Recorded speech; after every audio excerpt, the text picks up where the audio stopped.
Hey, what's going on, everybody? This is Jay Myrex of ultrawest.com. In the next few videos, I'm going to start discussing some of the top equipment that I believe that a producer should have if they are going to use an MPC.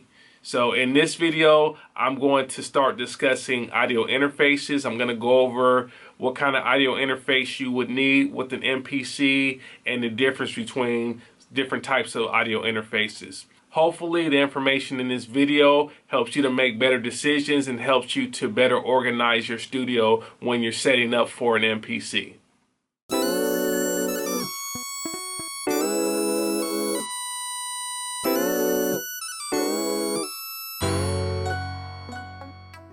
So without question, you need an audio interface if you're going to use a standalone MPC. And when I say standalone MPCs, I'm referring to the MPC 60, the 62, the 3000, the 2000, 2000 XL, 2500, 5000, 4000, all the standalone ones, all right? Now, I know in some cases you have people that are more nostalgic and they want to record to tape or hard disk recorders, but in a modern studio setup, you'll want to have a DAW and you'll want to record your MPC directly into your computer via an audio interface. So in this video, I want to discuss what kind of audio interface you really need if you're going to use an MPC in a modern way and if you really want to have some type of efficiency in your studio. In my experience, I've had quite a few different audio interfaces. The first audio interface I had was a 2-in, 2-out audio interface. Now here's an example of a modern 2-in, 2-output interface. This is the PreSonus Audio Box i2. It has front side mic inline input. It's a combo jack on the front, and on the back it has just regular TS output. It's a cool interface. It works with PC, Mac, and iOS, which is cool because I have an iPad and I use it with my iPad sometimes. It's USB powered and it also has MIDI in and out. This is a decent interface if you're on a budget and you want to just be able to record audio into your computer. If you have a microphone or anything else, you can hook your microphones, 2 microphones up to this, or a stereo pair. Now in the context of an MPC, you'd be running all of your stereo output directly into the left and right inputs on this interface. The reason I like interfaces like this is because this is a very portable solution. Another good thing about this type of interface is that it includes the MIDI in and out, so it reduces the setup for an MPC because now I can handle all of my MIDI sync to my MPC from this interface as well. Now there also is a lot of downsides to a 2-in, 2-output audio interface, especially in the context of an MPC. One of the biggest downsides for me with a 2-in, 2-output interface is that I can't do multi-channel tracking. So with an MPC, a lot of times with the 3000, the 60, and some of the later ones like the 2500 and the 5000, those come standard with 8 outputs. So with a 2-input interface, I can only track the stereo, or I can track 2 of the individual outputs on an MPC. So that makes the tracking process a little bit longer as opposed to if I was using, say, a 8-input audio interface. The other problem with a 2-input, 2-output interface is that I cannot come out of the audio interface into my MPC without disconnecting my monitors from this device. So that's a problem for me because when I'm using the MPC, I like to route audio from my computer back into the MPC for resampling purposes, and it makes it really convenient if I have multiple outputs to do that, because then I can route, say, output 3 and 4 to my MPC, and anytime I want to, if I have audio on my computer, I can just send it directly to the MPC. So that's a 2-in, 2-out interface. I would recommend it if you're on a budget, but if you have a little bit more budget, I would recommend that you go with a multi-channel interface.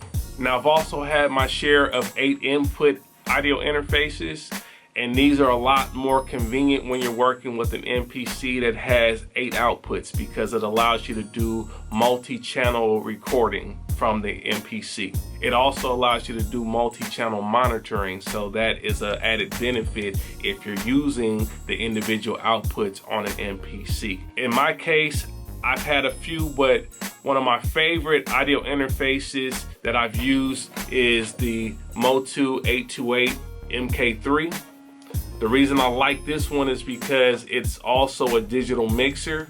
It's a standalone digital mixer, so that means that I can connect my MPC directly to this interface, and I don't even have to turn the computer on. I can just start working on the MPC and really just get a workflow that is more standalone in nature. It doesn't rely on my DAW to be set up in a certain way. As long as I've configured this on the software side one time, I can just use it in standalone. So it's a great audio interface for that. Another thing I like about this interface is that it has built-in MIDI in and output. So that means that I don't have to have an additional MIDI interface when I want to do MIDI synchronization or anything like that. It's already built into this hardware. So it just makes it a really concise audio interface. It's really complete, and you know, if I want to do any type of multi-channel monitoring, I can do that. It also has 8 outputs on this, so if I want to do, say, resampling or some, you know, sophisticated audio routing back into the MPC for sampling purposes, it makes it really convenient. Now, my current setup, I'm using an Apollo Quad. It is a 8 analog input, 8 analog output interface.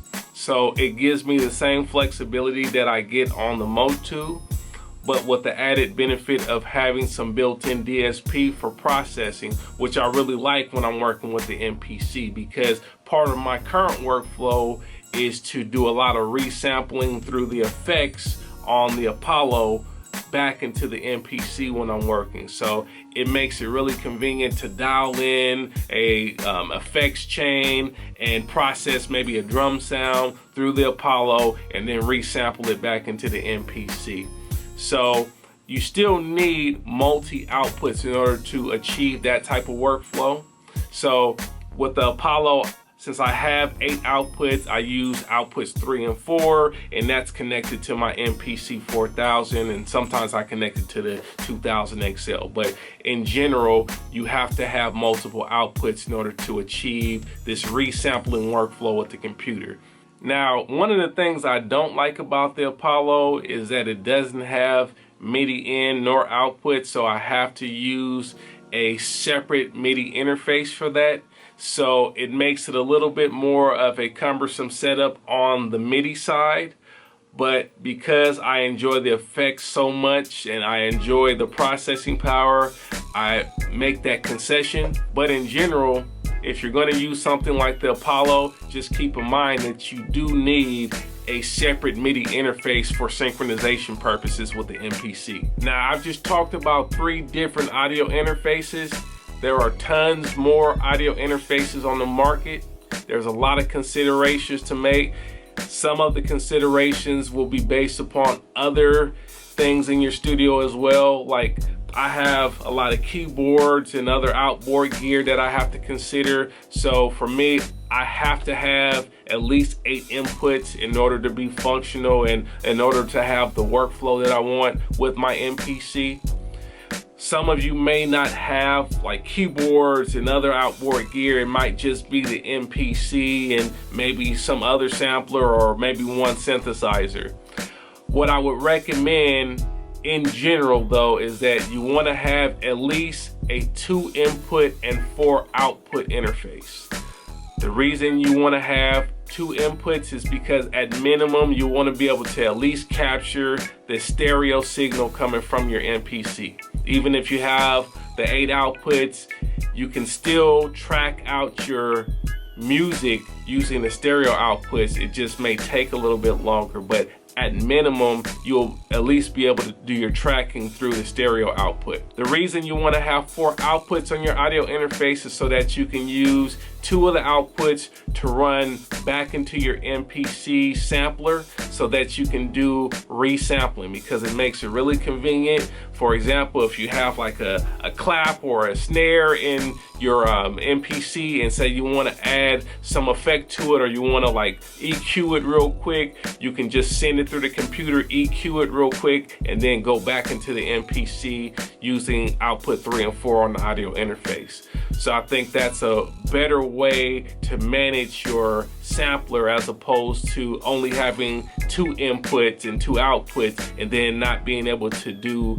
some of the routing that you could do with a multi-output interface. So that's just a consideration. Now, for some of you, converters may be a consideration with this whole talk about audio interfaces, and it is a real consideration. I didn't talk about converters in details, and I don't plan to, but I will say that converters can make the difference between really bad sounding audio quality and really pristine sounding audio quality. And there are, very expensive options out there if you're into audio interfaces that have really good converters. But I will say that if you're in the sub $2,000 range for a audio interface, you could go with brands such as RME or Apogee and get some really good packages that fit the whole 2-in 4 output minimum requirements and have some really good converters attached with that. So you have some options. You don't have to spend $3,000, $4,000 for great converters, but if you want to, those options are out there as well. Hopefully this video gives you some more insight on some of the best interfaces and configurations you can get for your MPC to help you to have a better workflow and be able to record your music effectively in the modern era. All right, so if you have any questions, make sure you leave a comment or reach out to me on my website, ultrawest.com. I'll leave a link in the video description. Also, if you haven't already done so, make sure you check out my free video course for music producers. It's a 6-part video course called Sound Mind Sessions. I'll leave a link in the video description to that as well. It's packed with a lot of just music industry advice and information, so you'll get a lot of value out of that as well. So I hope to hear back from y'all soon. Until next time, I just want to tell you peace and God bless.